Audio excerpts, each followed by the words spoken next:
Hey folks, welcome back to our videos. In this video, this is like a preparation video for working with the different carousels within the page. In this video, I'll talk about the owl carousels. Here's two examples in our About page. We have an owl carousel right here that displays one single image and forwards to the next one. If we scroll down a little bit, we have another owl carousel that has a maximum or a number of 4 images that scroll from one to another. Now, the cool thing about the owl carousel is we can pretty much take any type of content and have it, switch or rotate and scroll through from one to another. In this example, we have the content of a thumbnail, and it just shows one thumbnail at a time. Down here, we have a different type of thumbnail with a totally different type of interaction, and we scroll, forward a time.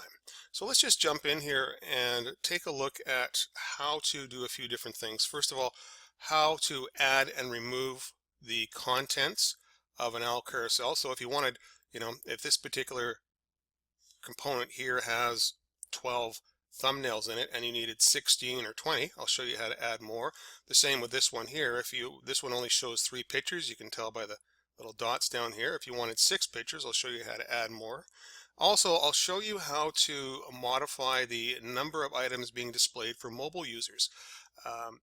The reason being is it will resize, it is responsive, and instead of having things line up top to bottom, what it does, it simply changes the number of items being displayed. So for a tablet in portrait, you may see 3 items, 3 images. For a mobile phone, you may just see 2 pictures side by side. And of course, we can change the timing and the autoplay functions as well. So let's just run through how we do that. I'm going to go back to my Expression Web, open up the library, the components, and the carousels folder.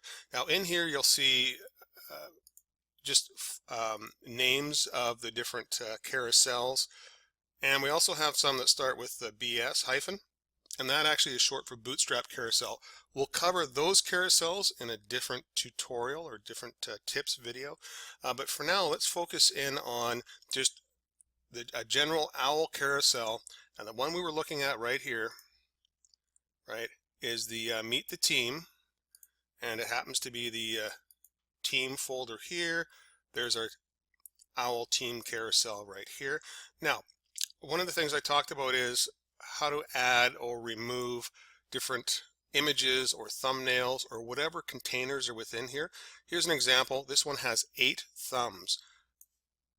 If we flip over to the code view, and this is, I'm going to suggest you do this in code view, is each thumb within an owl carousel is wrapped in what we call an item class.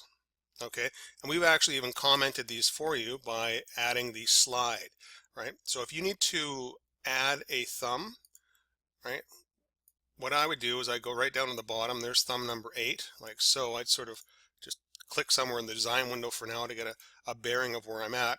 And there it is. There's the image and there's the slide. Basically what I want to do, or all I need to do, is find the beginning of the slide and the end of the slide, like so, copy, and paste. Now another easy way to do this is, because everything is wrapped within an item class, I can just right click and do the select tag, and that grabs the entire item class.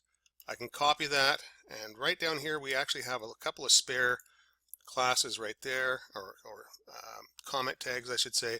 I can paste it right inside, and that adds yet another thumbnail to my carousel. Now, updating this particular thumbnail, I'm not going to go into details because that we're going to cover in a separate tutorial that deals specifically with these types of thumbnails for this particular page. But this is just an example of how to copy more thumbnails or more item classes into your owl carousels, right? So typically if I'm doing this myself, like when I create these, I start off with one, make sure everything looks good. Then I grab the entire thing with my mouse just like so. I copy it and I put my cursor down below, give myself some white space, and I paste it. So I need 1 slide, 2, 3, 4. So now I have 12, a total of 12 where I had 8 before. Great. And just for fun, what I'm going to do is I'm also going to be very consistent with my naming of things here. See where it says thumb 7 right here, this div slide? I'm going to go down. It says thumb 8. I'm going to keep going down the page. thumb 9. Okay, so we're going to change this to 9. And guess what? We can even do this in design view now. And I'm going to go down 10, 11, and 12, just so I can stay organized when I'm working on the page. That's why we have these little dividers with actually what the number of the thumb that's in there, or the item that's in there, just to help stay organized. Right. So, and of course, if you want to remove slides, so we start off with 8. If you only need 4, and that's the same thing in reverse. We just find the item tag right here for the slide. We do a select tag and we delete it. Right. We're going to scroll up. There's the div class of item. We don't need that. Select the entire tag, do the select tag, and delete. And you pretty much get the idea now, don't you? Okay, good. Now for the final things, we can do some modifications of how the slide functions. For example, we can change the number of items being displayed at once, and we can also change this for mobile, or change the autoplay, change the timing, and it all happens through a JavaScript file. So we're just going to close all this up. I'm going to open up my site, my JavaScript, and my theme, a init.js file. Okay. Now, when we first started off, I talked about IDing the carousel. We said the ID for this one is the owl team.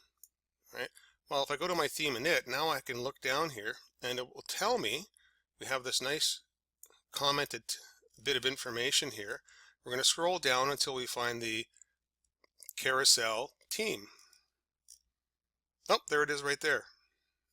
Okay, and if you notice, library, pro components, carousels, team, well, that matches up with the library, components, carousels, team,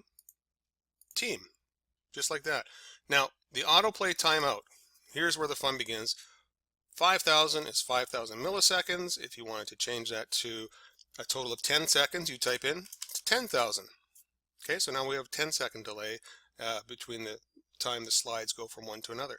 Now, if you do not want it to autoplay, just double click on the word true, type in false.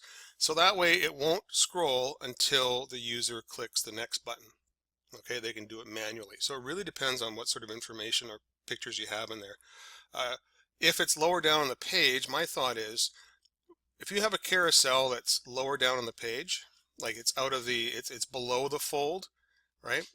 You may not want that to autoplay. You may want that to wait for the visitor to scroll down until they see it, and then they can click and away they go, as opposed to it, scrolling through in the background when nobody's actually there watching it, right? I mean, it's cool to have it when it's above the fold because it's already there, but that's just a thought.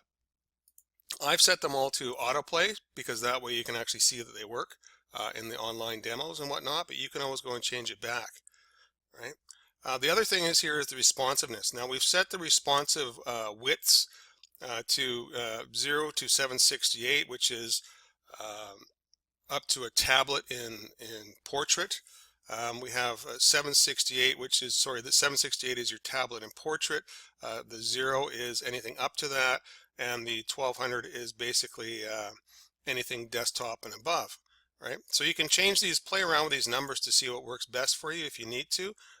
We've set it to basically 1 for a phone, 2 items for a tablet in portrait, and 4 items for a desktop. And that's for the team carousel, right? There are other carousels, right? Like this one right here, which happens to be this carousel right here, where everything is set to 1 because we only want 1 of the items displayed on the page at a time.